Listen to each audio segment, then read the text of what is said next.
Our minds are bending, synapses exchanging, cerebrums connecting, cerebellums rearranging, for a new chain is instating between what's in our skull and the world to which we are relating. A transparent outward vein to our unapparent outboard brain, ranging from stem to cords to limb toward the skin over our fingers poured. There is a new connection being formed between the mind of our mothers and another off the motherboard, whose muscles form around our bones and whose nerves perform within our own, and in a word we call this new appendage a phone.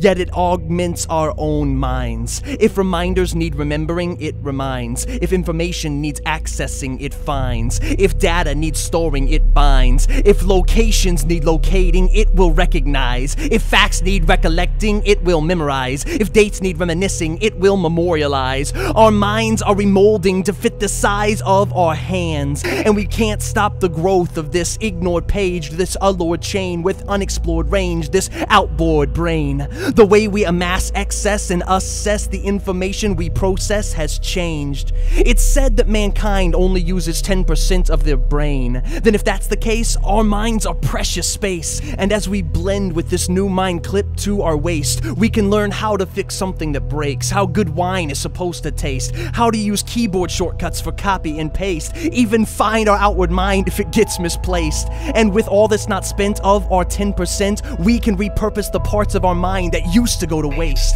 With what used to simply store, we can now create. We don't have to take up space with the names of battles and wars, but now have the capacity to ask what all that fighting was for. We don't need to log away the date a front bus seat met Rosa Parks, but can focus on recreating in our own time her civil work of art.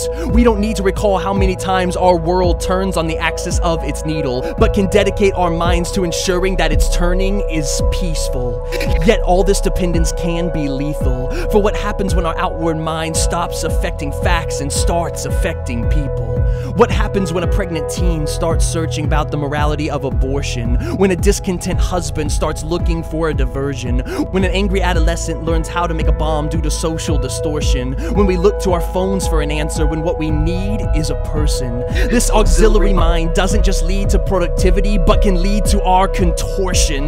The insertion has begun, and there can be no reversion. So the question is not, do we have an outboard brain, but how should this new mind be proportioned?